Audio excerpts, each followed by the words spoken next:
derrière cette question se pose ce que prévoit la Constitution. La Constitution camerounaise dit que le chef d'État ne peut pas être absent du territoire pendant plus de 45 jours.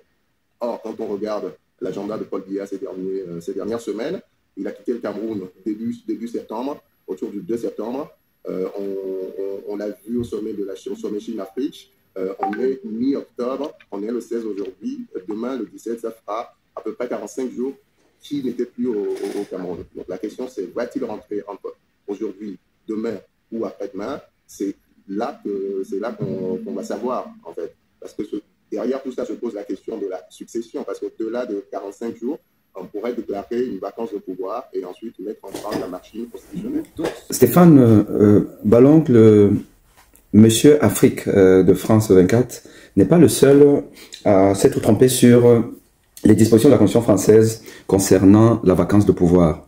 Il n'est pas le seul, et d'ailleurs j'ai envie de dire que il a certainement absolument été trompé par une certaine opinion publique camerounaise et des personnes qui renseignent, et souvent c'est même des personnes du sérail du pouvoir qui distillent donc la mauvaise interprétation de la constitution camerounaise. Une constitution qui a certainement des failles taillées à sa mesure pour maintenir M. Paul Biya à la tête de l'État camerounais depuis autant d'années. D'ailleurs, c'est pour ça qu'il nous avait souvent dit que ne Dieu pas au pouvoir qui veut. Parce qu'en fait, aujourd'hui, on pense que les gens disent, on ne sait même pas d'où ça vient, que la vacance du pouvoir est constatée après 45 jours. Ce chiffre n'existe pas dans la constitution camerounaise telle que vous le voyez ici. Ce chiffre n'existe pas. Il n'existe pas ni dans la révision de 2008, d'avril 2008, ni dans celle de janvier 1996. Il n'y a pas cette notion de 45 jours d'absence régulière, au-delà de quel délai on pourra donc constater la vacance du pouvoir. Et j'ai envie de vous dire que j'ai eu à discuter avec les responsables de ce média et le concerné lui-même, des gens très ouverts et qui effectivement vont rapidement rectifier le tir, parce que il ne faut pas distiller dans l'opinion publique camerounaise de fausses nouvelles. Et tout le monde y va. Les hommes politiques, les journalistes, les blogueurs, la société civile, tout le monde a cette fameuse notion de 45 jours, ce qui est plutôt à l'avantage de M. Paul Biya. Parce que vous imaginez qu'un président considéré par les médias français, et notamment le chroniqueur Laurent Ruquier, comme roi feignant, alors le roi feignant aime se reposer. Et avoir 45 jours de villégiature à travers le monde, c'est beaucoup pour un chef d'État qui doit plutôt gérer le quotidien d'une population très pauvre, en voie de disparition.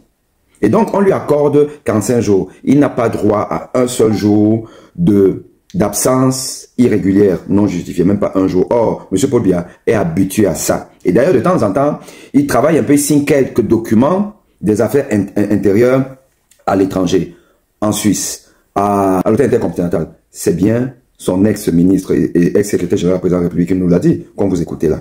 Alors, confiez-nous quelque chose. Est-ce que le président que vous avez connu, c'est quelqu'un de travailleur? Ou alors, comme on le dit, c'est un pantouflard joueur de songo? Non, c'est ça que vous dites. Enfin, dans les quartiers, vous dites qu'il joue au songo. Oui. Je peux vous dire que non. Moi, je vous ai dit, j'avais une valise. Quand j'envoyais ma valise, le lendemain, elle me revenait. Même s'il y avait un dossier dessus. Elle me revient avec des notations. Oui, avec ses notations. Il traite ses dossiers. Je peux même vous dire, puisque vous dites que c'est un président qui se balade partout, que quand il est à Genève, il travaille plutôt pour le pays. Il rencontre des gens. Il traite les dossiers. C'est ce que les gens ne savent pas. Moi, j'allais à Genève avec les dossiers du Cameroun le rencontrer. Les gens ne savent pas ça, que le président travaille constamment. Il travaille constamment. Il est plus à l'aise pour travailler à Genève que... Non, je ne dis pas qu'il est plus à l'aise pour travailler à Genève, mais je dis même quand il est à Genève, il travaille. Oui. C'est ce que la plupart des Camerounais ne savent pas. Donc, M. Paul Biya passe son temps à falsifier la constitution camerounaise, à ne pas respecter la constitution camerounaise.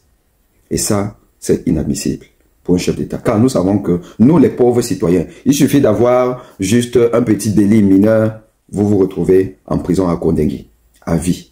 Lui, il a passé son temps à ne pas respecter au minimum l'article 1, alinéa 8 de la Constitution qui dit que les sièges de l'institution sont à Yaoundé et non à l'hôtel intercontinental à Genève. Donc, il n'a pas à signer des documents de la politique interne du Cameroun ailleurs que dans son palais président de Toudi, ou alors les démembrements de ce palais qui se trouvent dans certaines villes du Cameroun, telles que Douala, et certainement au nord aussi.